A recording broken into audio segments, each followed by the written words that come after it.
Good morning, Fort McMurray, Wood Buffalo, and the rest of the world. You've tuned in to the Mac City Morning Show. I am your host, Elliot Pierre, and we're going to start today's episode off the same way we start every episode off, with a moment of gratitude. I know you could be doing a million other things with your time, and the fact that you spend it with us truly does mean the world to me. So thank you. On that note, Tanner, hit him with the intro. How's she cotton, me loves? You're listening to the Mac City Morning Show.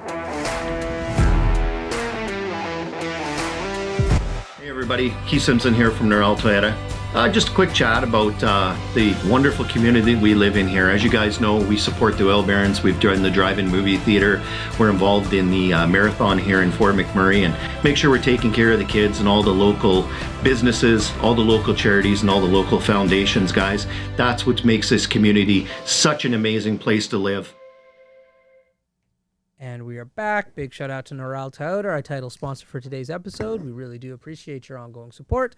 As everybody at home knows, I don't introduce my guests because they can do a better job of that than myself. So, sir, can you please tell everybody at home who you are and what you're about? Thank you so much for this opportunity to come into your studio to have this time to have a conversation and speak with our audience. And I thank them for their time. My name is Joshua Gogo, Dr. Joshua Gogo.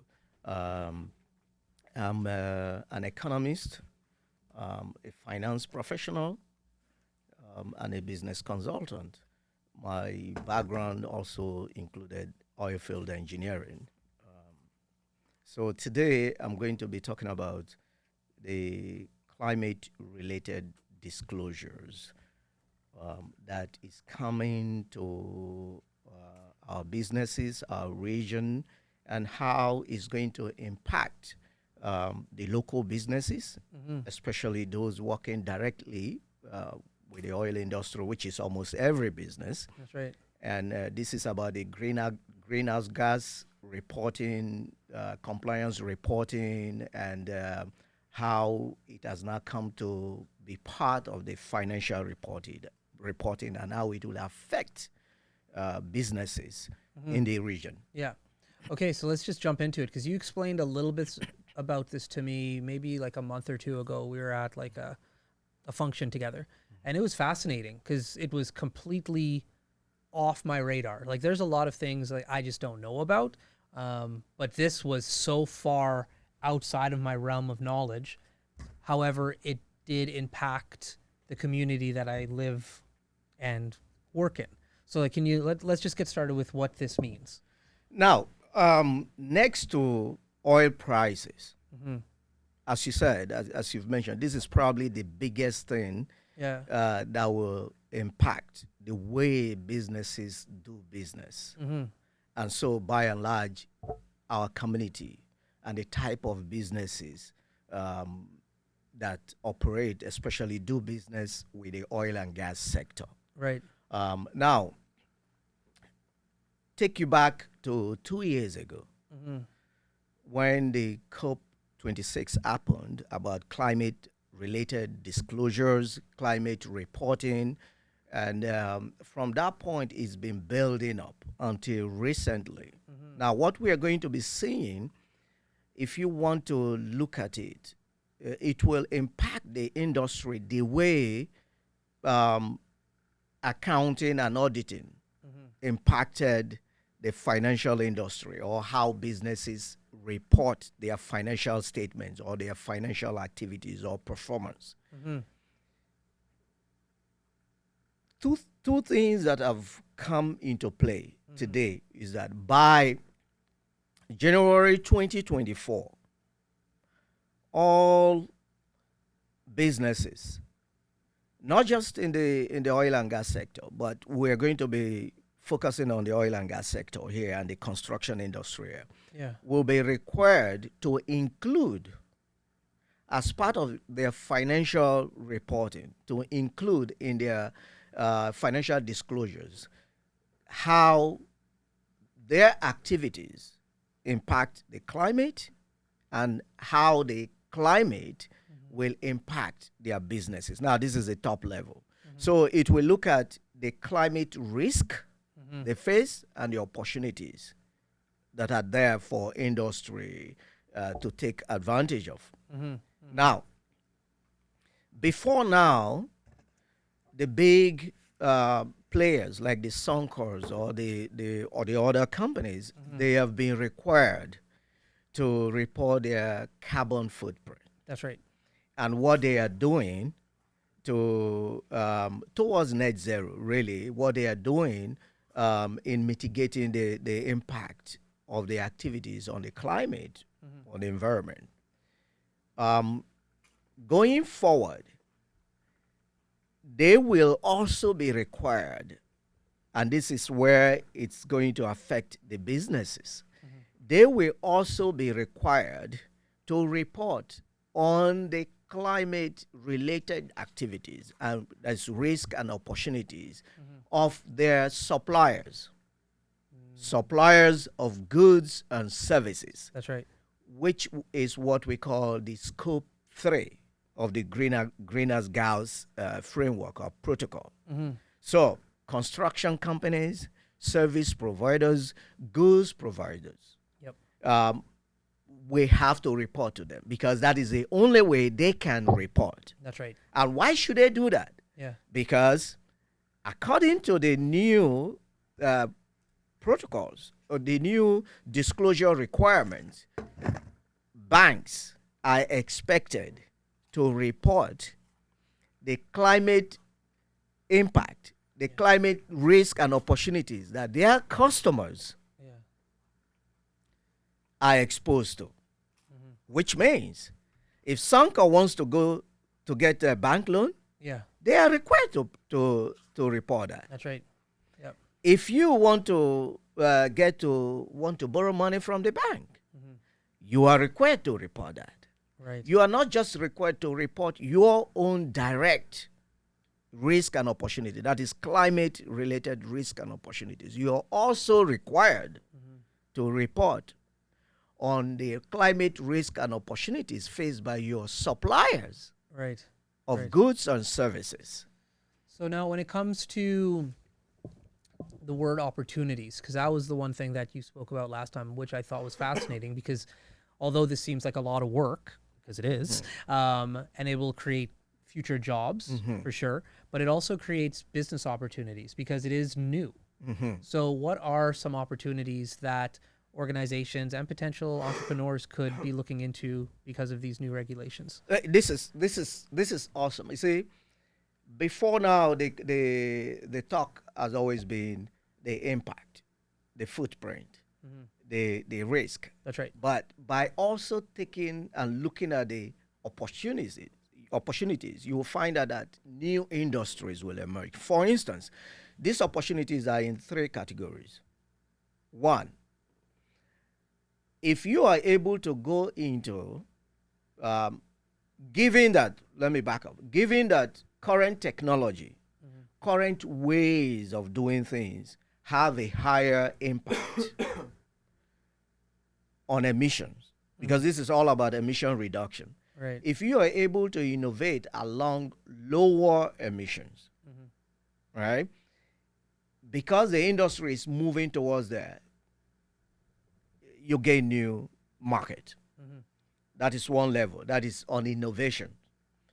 Second type of opportunities is actually the credit, the carbon credit market, the trading in carbon credit, where you can acquire carbon credit as assets Right. and then sell it to businesses or industry players who need them Right. to make up for their emissions, just because maybe they are finding it more difficult to reduce their emissions. So when they hit a critical target, which brings us to the carbon market here in Alberta, Yeah. which is set at certain thresholds. So businesses with certain thresholds set will either reduce below that or find a way to create projects to That's right. offset those or buy Or buy. There carbon we go. credit. There you go. So this is another great opportunity. It will be like the stock market, Yep. right? But Right. trade in carbon credit, That's right. and it's global. Yeah. But Alberta is in the front position. It's in a pole position because our carbon credit market is already up and running. Right. Yeah. Fascinating. Yeah. So listen, Tanner showed me his phone, so that means he has his questions ready for the Mac City Minute. But before we jump into that, we got to give a big shout out to our sponsor for this segment, Carrie from Patchouli Rose. Carrie makes some awesome products, may it be for your skin or your beard. She also makes art. Please go check out Carrie's website, Patchouli Rose. Carrie, thanks for your ongoing support. Tanner, hit him with the Mac City Minute. Alrighty. Question number 1 for you. What was your favorite toy or game to play when you were a child? I was a child. Let me date myself a bit. When I was a child, there were no computers. Yeah. So, But you still had toys or games. yes. So we played traditional games, of which are currently the draft, chess. Those were my favorite, and then folk games. You know, you can say derivatives of the hide and seek. And then my favorite sports game is, of course, we used to call it football, Right. which is soccer, really. Football makes more sense, though. Yeah. It's a ball that you play with your you foot. play with foot. So we're in Canada, so to keep the conversation going, let's just call it soccer. Soccer. But when I take the plane, we call it football. Yeah. There you go. Question number 2. What is one thing you think anyone could do to help with climate change? At this point, and now we have to create a balance between living and progress. Right? I think the greatest thing one can do is innovation and enhancing the capacity and opportunities for individuals and businesses to be able to buy and sell carbon credit, right? So innovation will allow for continuous progress towards less and less emission, but the ability to freely trade what your carbon credit will also create opportunities and incentives for people to make money out of it. So it's the same thing we do. I look at it the same thing in the same way that I look at everything, right? If I want to drink coffee, I don't start up by planting coffee. It's going to take a while. So I just buy from those who make great coffee. If at an individual level, I find it difficult to change my lifestyle to lower carbon credit, I could trade with others who find it easier That's right. to do that Yep. and buy it and do. I have, then innovation will help us to move generally in a lower and lower emission reduction future. Yep. There you go. Question number 3. What is one movie you think everyone should watch once? I don't know whether I have one movie. I think I have my classics, but the Sure. one that I think everybody should watch at least once today, I think, is The Greatest Showman. The Greatest Showman. And people might be surprised I'm not talking about the Godfathers of this world, Right. or why do I like the Greatest Showman? It has the family aspect to individual ambition, Okay. and it's the same thing with the Godfather also, but from different perspective, Right. right? Yeah. From different perspective, and I think having to one day sit back to ask the question, what's all this for? Why do we do what we do? Why do we wake up every day to pursue what we pursue? What is it about? I think that fundamental question spoke to me deeply when I watched the Greatest Showman. Here we go. Question number 4. What is one thing you think that Fort McMurray does well when it comes to helping the environment? Oh, we do a lot. We do a lot. We create jobs. And I think the way we come together now, how do you put it this way?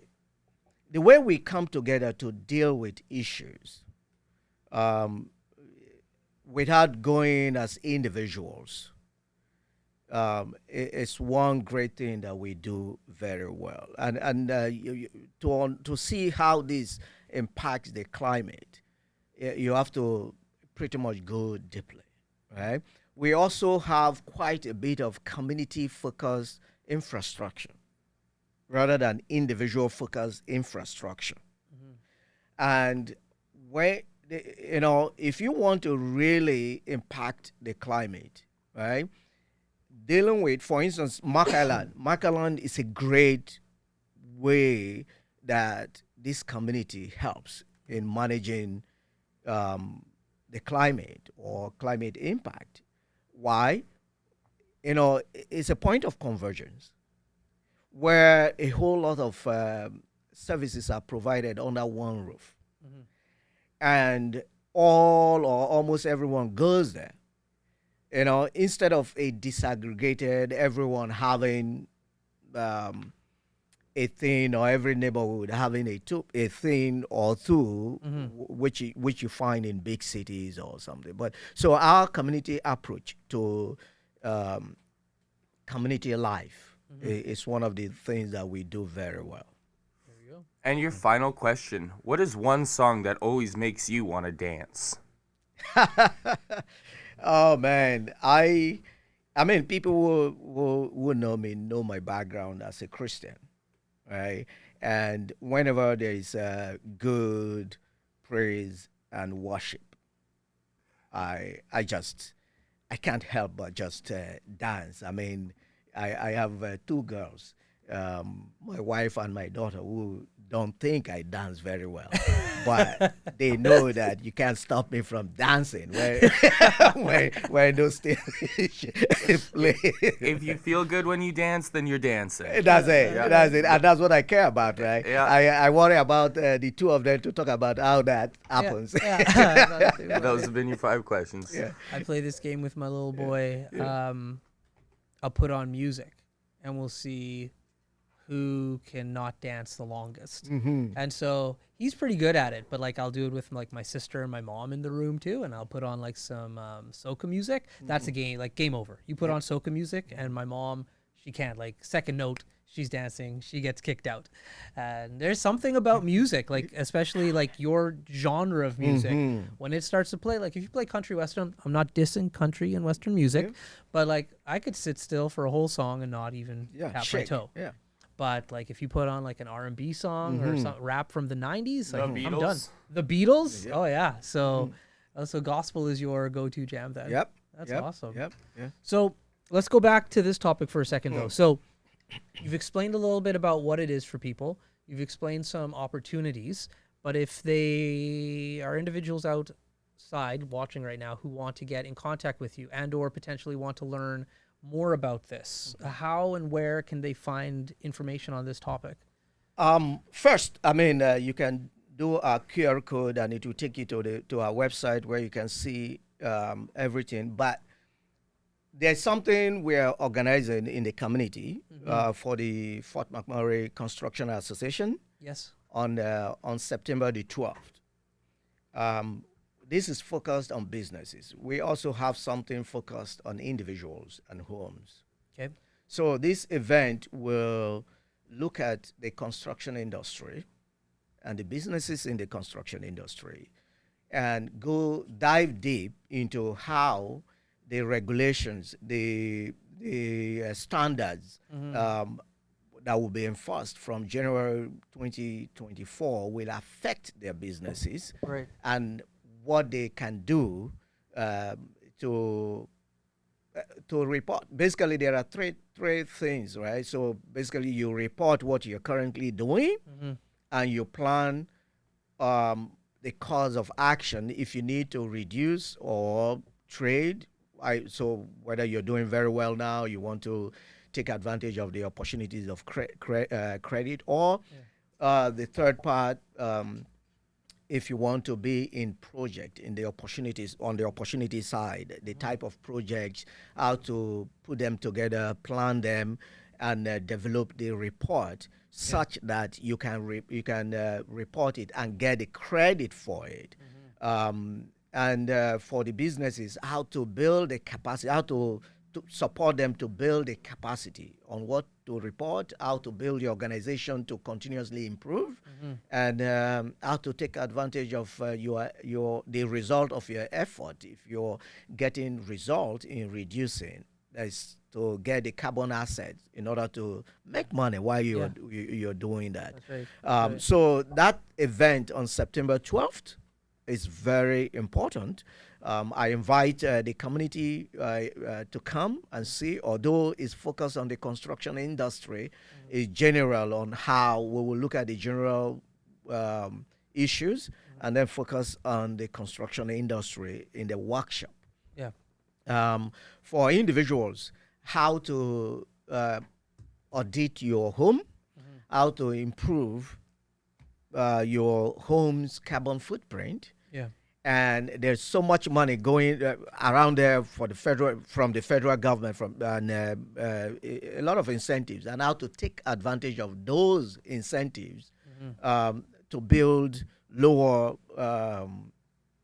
carbon footprint, which is good for your utility bills anyway. That's right. And so you can make money out of it also. So yeah. Cool. And Well, if you just get on this QR code, it will take you to our website.